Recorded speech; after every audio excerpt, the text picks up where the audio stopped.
Récemment, un patient m'a encore dit qu'il n'avait pas d'argent pour régler les soins, pourtant, il était dans un état critique quand on l'a amené ici. Je ne comprends pas la mentalité des gens. Je dois absolument trouver une solution, je vais aller lui parler directement. Marc, il faut qu'on trouve une solution. Je ne peux pas te laisser sortir comme ça, sans rien régler. Je comprends, docteur, mais comme je vous l'ai expliqué, je n'ai aucun moyen pour vous payer en ce moment. Si j'avais refusé de te soigner le jour où tu es arrivé, crois-tu que tu serais encore en vie aujourd'hui? J'ai fait tout le nécessaire pour t'aider sans attendre un centime. Et maintenant tu me dis que tu n'as rien, est-ce que tu as au moins pu prévenir ta famille? Oui, docteur, j'ai réussi à les joindre. Ils ont dit qu'ils viendront me voir dans peu de temps. Très bien. Quand ils seront là, je leur expliquerai la situation. Je dois absolument récupérer les frais avant que tu ne partes d'ici. D'accord, docteur, vous avez raison. Tu as bien fait de venir. Sais-tu comment Marc a eu son accident? Oui, j'ai entendu dire qu'il était en moto et qu'une voiture l'avait percuté. Ah bon? J'espère qu'il n'a rien de cassé de grave. Moi aussi j'espère. De toute façon, on passera à l'hôpital tout à l'heure pour en avoir le cœur net. Tu sais, c'est vraiment étrange ce qui est arrivé à Marc. On le saura bientôt. Docteur, merci infiniment d'avoir sauvé mon frère, sans lui demander de l'argent immédiatement. C'est grâce à vous qu'il est encore en vie. Ce n'est rien. La vie d'un homme vaut bien plus que de l'argent. Mais je dois quand même récupérer les frais avancés pour pouvoir soigner d'autres malades. Bien sûr docteur, je comprends. Nous allons discuter avec lui et je reviendrai vous voir. Dis-moi, comment comptes-tu régler les frais de l'hôpital? Franchement, j'ai plus rien. Alors je ne pourrai pas t'aider non plus. Peut-être que ta sœur pourra trouver une solution. D'accord, je vais essayer de voir avec elle. Petite sœur, je n'avais vraiment rien en poche. Est-ce que tu pourrais m'aider un peu? Je suis désolé Marc, mais en ce moment je n'ai aucun moyen. Tout est difficile pour tout le monde. Mais tu devrais négocier avec le docteur, peut-être qu'il acceptera que tu le rembourses petit à petit. Oui, c'est une bonne idée. Je vais tenter. Parfait. Tiens-moi au courant de sa réponse. Et surtout, je remercie Dieu que tu sois toujours en vie. Merci ma sœur. Moi aussi je rends gloire à Dieu pour le souffle de vie qu'il m'a donné. Docteur, j'aimerais te parler de quelque chose. Alors je t'écoute. Dites à ma famille que je suis mort. Et tu verras, ils vont trouver l'argent pour te payer. Super, on pourrait procéder ainsi, si jamais ta famille avait appris que tu étais mort, crois-moi, ils auraient trouvé rapidement l'argent pour récupérer ton corps.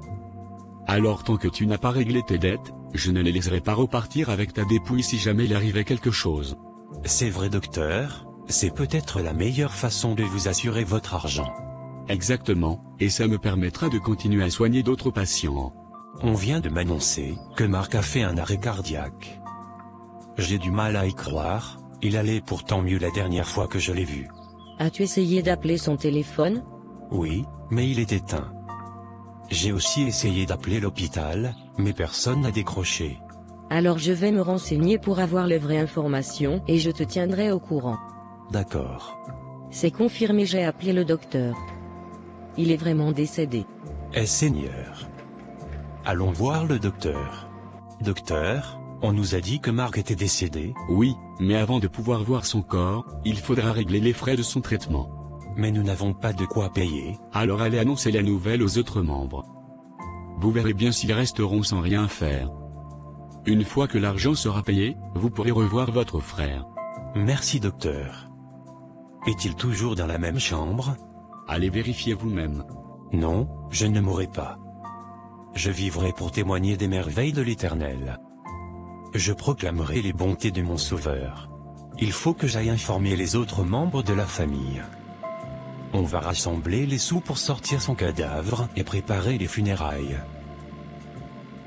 Docteur, mon frère m'a annoncé la mauvaise nouvelle. On a rassemblé les sous. On a déjà passé réglé au secrétariat. Très bien. Merci de m'avoir remboursé mon argent. Votre frère n'est pas mort. Bien au contraire, sa santé s'est améliorée, il peut être tiré d'affaire.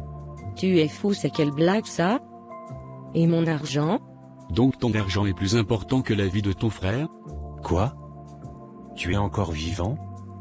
Mais nous avions déjà annoncé ta mort à tout le monde. Eh bien, ce n'est pas grave, vous pouvez maintenant leur dire que je suis bel et bien revenu. Ce n'est pas possible. Tu devrais repartir, je ne veux plus dépenser un centime pour toi. De quoi parles-tu? Je ne te dois rien. Si tu as un problème, va le régler avec le docteur. Ça va pas se passer comme ça, tu vas me rembourser mon argent. Je te donnerai rien. Alors tu n'es pas un fantôme. Non, c'est bel et bien moi.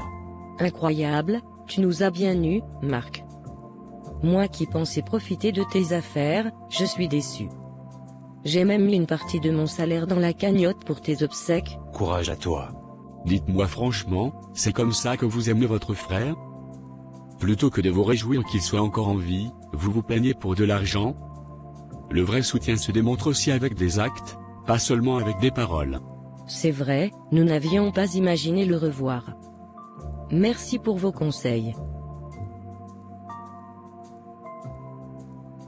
Bonne arrivée à la maison, Marc. J'espère que tu feras très attention désormais quand tu monteras sur ta moto. Évidemment, je ne veux plus jamais revivre une telle épreuve. Alors, rendons gloire à Dieu pour ta vie. Oui, louons le Seigneur. Je suis dans la joie, car je n'ai pas perdu mon frère. Que Dieu soit béni à jamais.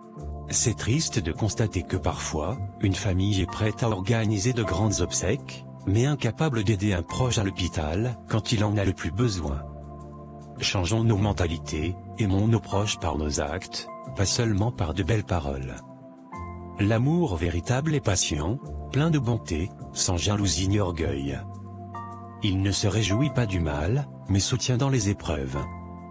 Que Dieu nous aide à aimer sincèrement nos frères et sœurs, sans hypocrisie. Voilà pour ce récit. Si cette vidéo vous a touché, n'hésitez pas à mettre un j'aime, à commenter et à la partager, afin qu'une âme soit sauvée et fortifiée. N'oubliez pas de vous abonner pour soutenir la chaîne. Soyez bénis.